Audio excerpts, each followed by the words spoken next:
नमस्कार दोस्तों, स्वागत है आपका आपके अपने यूट्यूब चैनल मनप स्टोरीज में। दोस्तों, कहानी चल रही है ज़िंदगी मिलेगी दोबारा और इसके 11 पार्ट अपलोड हो चुके हैं। ये 12वां पार्ट है। तो चलिए दोस्तों, फटाफट से इस 12वें पार्ट को शुरू करते हैं। अवनी ने कॉल लॉग में प्रवेश किया, लेकिन फिर अचानक वह होम स्क्रीन पर वापस आ गई। कोई जरूरत नहीं, मैं फ़ोन नहीं करूँगी। ईगो नामक कीड़े के डंक लगते ही अवनी ने मोबाइल फ़ोन को छोड़ दिया। उसे अब कुछ अच्छा नहीं लग रहा था। भले ही उसका मन किसी से बात करके हल्का होना चाहता है, लेकिन उसका जिद्दी दिल ऐसा करने से उसे रोक रहा है। वह लड़का तो मेरे लिए ही बेगूसराय गया है। जैसे ही यह सब अचानक उसके दिमाग में आया, अवनी ने अपनी लंबी जीभ दांतों तले काट दी। यह एक बहुत ही स्वार्थी बात हो जाएगी यदि मैं उसे फोन किए बिना अपनी कल्पनाओं के आकाश में तैरती रही तो। उसके बाद 2 बार आलोक से संपर्क करने की कोशिश की, लेकिन कोई संपर्क नहीं हुआ। फ़ोन नॉट रीचेबल बता रहा है। अनिवार्य रूप से अवनी ने फिर से फ़ोन को हाथ में लेकर उसी में भटकना शुरू कर दिया। फिर उसकी नज़र मशहूर सोशल मीडिया ऐप पर गई। क्या आलोक का कोई फेसबुक प्रोफाइल है? जैसे ही यह सब दिमाग में आया, अवनी ने जल्दी से ऐप के आइकन पर क्लिक किया। सोशल मीडिया पर लगभग 1 साल तक निष्क्रिय रहने के बाद अवनी फिर से वापस आने के लिए रोमांचित थी। पुरानी यादें दिमाग में आती रही। उसकी अपलोड किए गए और विशाल को टैग करते हुए युगल फोटो, आम दोस्तों की टिप्पणियाँ, अजनबियों से हाय हेलो और कितना कुछ। समय अभी भी नहीं रुका है। अवनी उस समय परिवार कार्यालय का प्रबंधन करके सोशल मीडिया में समय बिताती एक तरह की सामाजिक सनकी थी।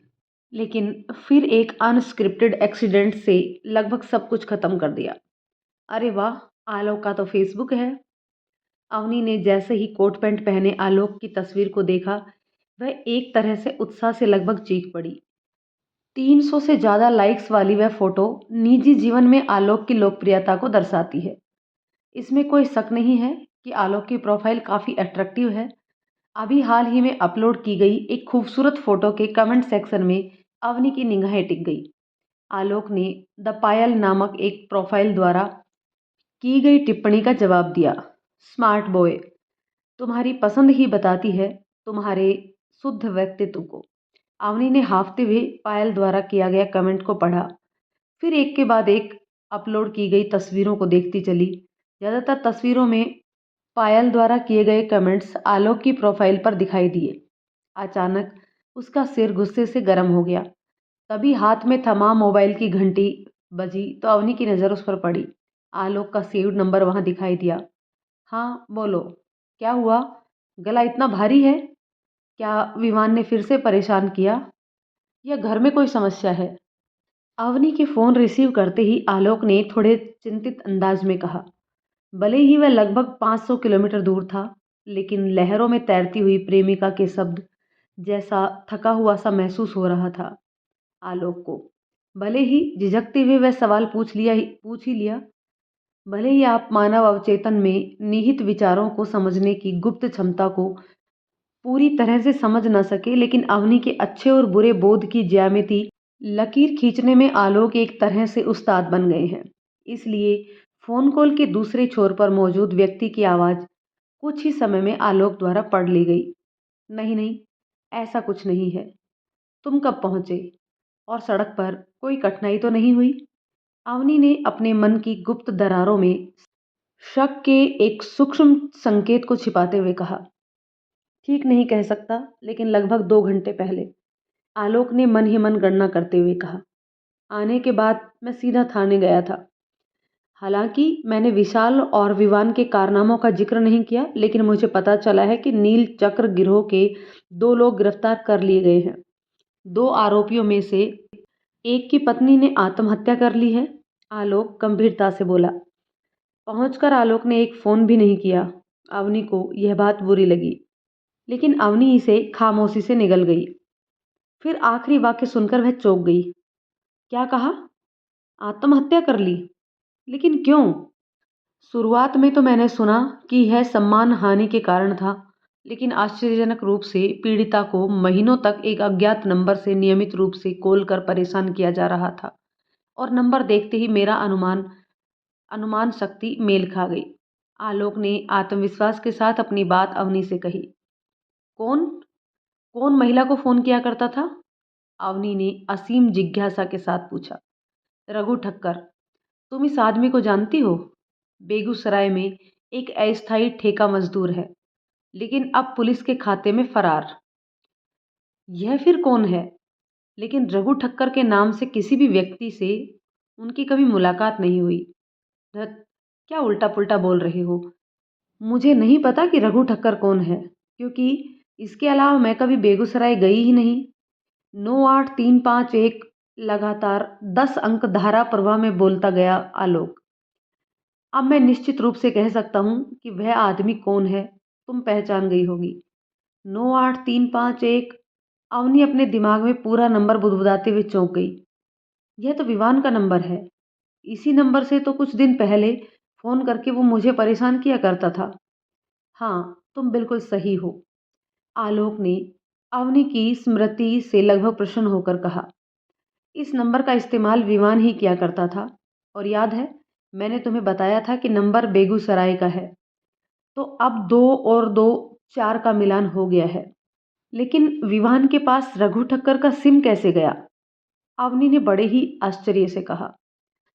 कोई भी व्यक्ति अपनी निजी सिम दूसरे को देगा भी तो आखिर क्यों देगा? आलोक ने अवनी की जिज्ञासा शांत करते हुए कहा, ताकि जांचकर्ताओं को यह समझ में ना आए कि वास्तव में विवान इस नंबर का उपयोग कर रहा है। यह एक बहुत ही सरल चाल है अवनी। कॉलेज के दौरान हम भी अपने दोस्तों के सिम का इस्तेमाल अपने परिवार के सदस्यों के साथ शरारत करने में किया करते थे, लेकिन इसकी वजह से सबूतों के अभाव में हम कभी भी पकड़े नहीं गए। लेकिन फिर भी ये तो साबित नहीं हुआ कि विवान मुझे फ़ोन करता रहा और मुझे परेशान करता था, क्योंकि सिम नंबर रघु ठक्कर के नाम पर दर्ज है ना? अवनी ने निराशा के संकेत के साथ कहा। और यह सब कुछ पता चल जाएगा जब रघु ठक्कर पकड़ा जाएगा, नहीं तो विवान के पेट से बात निकलवाने के लिए डंडा पकड़ना पड़ेगा। डंडा अच्छे अच्छों का बाप याद दिला देता है। एक बार पड़ा तो सच ब्रज की तरह बाहर निकलेगा। क्या जुर्म करते हो ना तुम लोग? अपनी भावी पत्नी की आवाज में नकारात्मकता के स्पर्श से आलोक को थोड़ा असंतुष्ट महसूस करवाया। फिर भी उसने खुद को संभाला और कहा, अवनी, यह कोई फिल्म नहीं है। फिल्म की तरह सब कुछ उतनी तेजी से नहीं होता है, इसलिए हमें भी कुछ समय चाहिए। लेकिन हाँ, यह चक्र लंबे समय से सक्रिय है। पीड़िता ने आत्महत्या कर ली तब जाकर ऊपरी महल का दिमाग में बल पड़ा है, इसीलिए तो अब जाकर पुलिस कमर बांध कर हरकत में आई है। जांच की प्रगति का पीड़िता के आत्महत्या करने से क्या लेना देना है? अवनी ने थोड़ा नाराज होकर ही जवाब दिया। आत्महत्या जैसी हताशा करने वाली घटना नहीं होती तो जांचकर्ता नाक में तेल लगाकर सोए रहते, क्योंकि अपोजिशन पार्टी ने मामले का फायदा उठाया है। पीड़िता नाबालिग है और दूसरा एक बड़े आदमी की बेटी है। यह परिवार की इच्छा के विरुद्ध भागने और शादी करने का मामला है। पति ने जिरह में बताया कि लड़की शादी के दिन मंडप से भाग गई थी। जब घर के लोगों को प्रेम प्रसंग के बारे में पता चला तो घर वाले नाबालिग रहते हुए भी उसकी शादी दूसरी जगह तय कर दी। एक सांस में ही कह गया था आलोक। यह तो मेरे जैसी ही हाल है, अवनी ने खुद से कहा। अंतर यह है कि पीड़िता की तरह नाबालिग के रूप में उसकी शादी नहीं हुई, लेकिन परिवार के निषेध के बावजूद शादी की थी। जब वह नाबालिग थी तो शादी क्यों करा रहे थे उसके घर वाले? अवनी ने आवाज में घृणा लेकर कहा। पीड़िता के पति से तुमको और क्या पता चला? उसने उनके गृह के नेता का नाम लिया। क्या वह मूर्ख है जो इतनी आसानी से बता देगा? लेकिन मैंने कहा ना कि विपक्ष दल इस मुद्दे को जोर शोर से उठा रहा है, आलोक ने बताया। क्या तुम उस आदमी का नाम जानना नहीं चाहोगे? अवनी ने झुंझलाहट में कहा। वह पुलिस की गफलत से वास्तव में निराश हो रही थी। पहले रघु ठक्कर, फिर पीड़िता के पति। आलोक ने धीमी आवाज में कहा, पीड़िता के पति का नाम ही रघु ठक्कर है। क्या? अवनी लगभग उत्तेजना से चिल्लाई। रघु ठक्कर ही पीड़िता का पति है? तो फिर अपनी पत्नी को दूसरे नंबर से क्यों कॉल करेगा? वह तो घर में भी घंटों बात कर सकता है। बिल्कुल ठीक कहा। इसके अलावा शादी के 1 साल गुजरने के बाद कौन सी पत्नी पति से प्रेमालाप करती है? पत्नियां तो सीख लेती हैं पति से कैसे टकराना है और कैसे उसका दिमाग खाना है। पत्नी बकबक करती रहेंगी बिना सर पैर के, लेकिन पति ज़्यादा बात करे तो बेवकूफ़ समझने लगती हैं। साल भर बाद पति पत्नी का प्यार खिड़की से भाग जाता है। आलोक अवनी को चिढ़ाने की ललक को रोक नहीं पाए, इसलिए तंज के तरह बोलने लगे और बातचीत के बीच में ही खुद वो हंस पड़े। फिर उसने खुद को संभाला और कहा, अपनी पत्नी के साथ घंटों फ़ोन पर बात करना और वह भी रिचार्ज में ढेर सारा पैसा खर्च करके। अरे साफ साफ कहो तुम कहना क्या चाहते हो। आलोक का इशारा अवनी ने पकड़ लिया। उसे पूरा यकीन हो गया कि तंज उसे ही दिया जा रहा है। नहीं, मेरा मतलब है कि एक अस्थायी ठेकेदार मजदूर बिना काम किए अपनी पत्नी से घंटों बातें कैसे कर सकता है। आलोक ने धीमी आवाज में कहा। आलोक को उम्मीद नहीं थी कि अवनी उन शब्दों को इतनी आसानी से समझ लेगी। लेकिन तुमने कहा कि पीड़िता एक बड़े आदमी की बेटी है, फिर एक ठेके कर्मचारी से शादी कैसे हो गई? यह कैसे संभव है? अवनी ने आश्चर्य से कहा। मेरा मतलब है कि वे मैचिंग नाम की भी तो कोई चीज होती होगी ना। रघु टक्कर थोड़े ही इतने मूर्ख हैं कि वह अपना असली रूप दिखाकर एक लड़की को पिकिंग अप कर लेंगे। आलोक ने थोड़ा नियंत्रित किया, क्योंकि यह शब्द मुंह से निकल गए थे। पुरुष मित्रों के साथ पिकिंग अप जैसे शब्द बहुत आम है, लेकिन लड़कियों के सामने ऐसी भाषा का इस्तेमाल करना सही नहीं। तो उसने अपनी भाषा को संयमित होते हुए पुनः कहा, वह आदमी एक स्मार्ट चेहरे के साथ पीड़िता के स्कूल के बाहर चक्कर लगाता था। शादी से पहले उसने एक बाइक किराए पर ली और एक साथ शहर का भ्रमण किया। शादी से पहले उसने अपनी स्थिति की भनक तक नहीं लगने दी पीड़िता को। चेहरे के लुक्स ठीक ठाक था, इसलिए लड़की भी संदेह नहीं कर पाई। बाद में पकड़े जाने के बाद उसने खुद ही इसे स्वीकार किया। इतनी समानता! अपनी पिछली यादों से हैरान अवनी ने खुद से कहा। विशाल भी हर समय मुझसे मिलने आया करता था।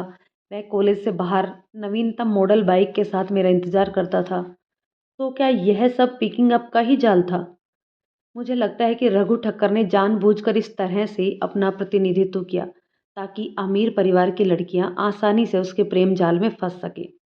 आलोक ने अवनी का ध्यान हटाते हुए कहा, वास्तव में जिरह में यह भी माना कि वह व्यक्ति कई वैवाहिक मामलों में शामिल है। उसके राज्य से बाहर भी कई परिवारों की जानकारी मिली है। उसके सर्कल के अधिकांश सदस्य इस तरह के काम में लिप्त हैं। आलोक ने अवनी को वह सारी जानकारी बताई जितना वह इकट्ठा कर पाया था। ऐसा लगता है जैसे अवनी को जानकारी साझा कर आलोक को कुछ हद तक राहत मिली है। लेकिन आलोक नहीं चाहता कि अवनी के दिमाग उसकी बातों को समझे, क्योंकि अवनी भी विशाल की शादी के जाल में फंसी थी, इसी तरीके से जैसे रघु ठक्कर अपने शिकार को हैसियत और स्मार्ट लुक के कारण फंसाने में सक्षम हुआ था। जैसे रघु ठक्कर ने अपनी वैवाहिक पत्नी को धोखा दिया और बहु विवाह में लिप्त हो गई, ब्लू सर्कल की पहुंच को पूरे भारत में फैलाने की इच्छा को लेकर। क्या तुम मुझे चैट बॉक्स में रघु ठक्कर की फोटो भेज सकते हो? अवनी कहते हुए थोड़ी झिझकी। यह तुम्हारे नियमों के अंतर्गत नहीं आता है, जानती हूँ, लेकिन फिर भी। अवनी के अनुरोध सुनकर आलोक ने राहत की सांस ली। शायद अवनी सोच रही है कि विशाल जीवित है और मन के जटिल समीकरण के परिणाम स्वरूप रघु ठक्कर को ही वो विशाल समझ रही है। आलोक ने अवनी की चैट बॉक्स में फ़ोटो भेजा। उसने कुछ दिन पहले विशाल की फ़ोटो अवनी के सोशल मीडिया प्रोफाइल पर देखा था। पहले तो आलोक ने भी सोचा था कि रघु ठक्कर ही विशाल है, जिन्होंने अपना नाम बदल लिया है और दूसरे राज्य में रहने लगा है। लेकिन फ़ोटो देखने के बाद उसकी यह गलतफहमी टूटी और वह समझ गया कि प्रेम जाल के माध्यम से पैसा कमाना इस समूह का मुख्य उद्देश्य है और पूंजी सिर्फ मीठी बात और अच्छे लुक्स का होना है। इस समूह का लक्ष्य युवा पीढ़ी है। उच्च वर्ग की किशोरी या युवा लड़कियां हैं जिनके पास जीवन का अनुभव कम और निर्णय न ले पाने की क्षमता होती है। असली और नकली की पहचान नहीं होती। वास्तव में आलोक रघु ठक्कर के बारे में बात करके अवनी के दिमाग में दिवंगत पति विशाल के चरित्र का एक स्पष्ट विचार बनाना चाहता था। उसे पूरा यकीन था कि वह बुद्धिमान लड़की आलोक के हाव भाव को समझ लेगी। लेकिन कहने की जरूरत नहीं है कि आलोक ने कल्पना भी नहीं की होगी कि 180 डिग्री मोड़ कर रघु ठक्कर को ही विशाल समझ लेगी। आलोक चाहते तो सीधा अवनी के पूर्व पति के बारे में बता सकते थे, लेकिन मौखिक रूप से कहने पर भी अवनी के चरित्र में सीधे शब्दों को लेने की क्षमता नहीं है।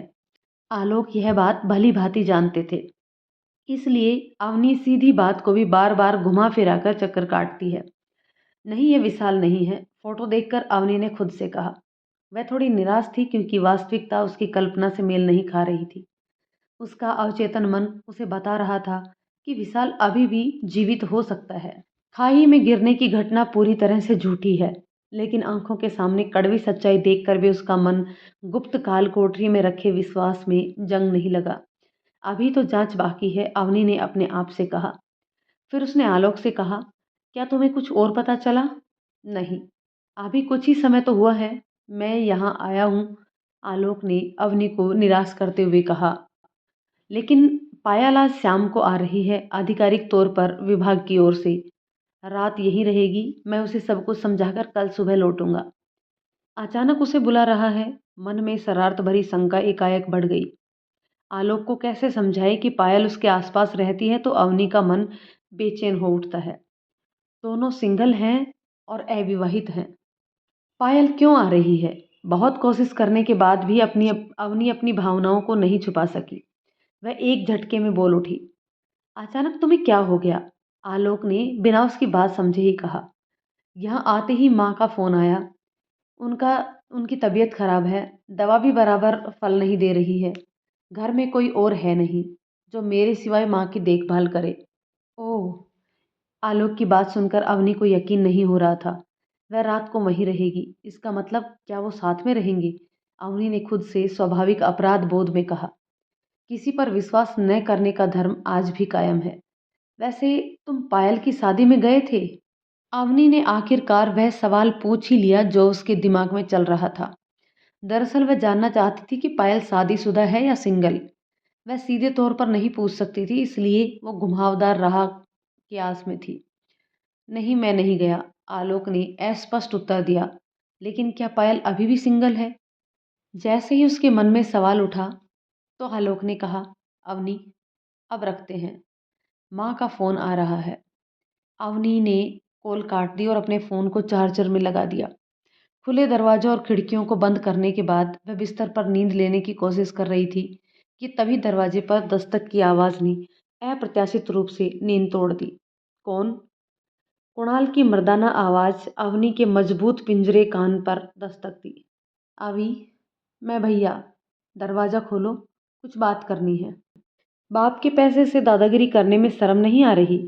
वो तो एक सामान्य सा क्लर्क ही, वो भी प्राइवेट फर्म में। मैं समझती अगर तुम अपने बलबूते पर खुद के लिए एक घर भी बना लेते। मेरी मति मारी गई थी कि मैं तुम्हारे जैसे व्यक्ति की गर्दन पर माला डाली। तीखे तीरों जैसे शब्द कुणाल के कर्णपथ की पतली परत में घुसकर गहराई तक प्रवेश कर गए। भले ही मस्तिष्क की कोशिकाएं अपमान के खिलाफ विद्रोह में बज रही हों, लेकिन प्रतिनिधि सभी चिकनी सपाट ललाट की शरण में प्रवेश करने की कोशिश कर रहा है। कुणाल अपनी पत्नी के शब्दों के बोझ से दबे हुए चिकने सफेद पत्थरों की फर्श के तल में प्रवेश करना चाह रहा था।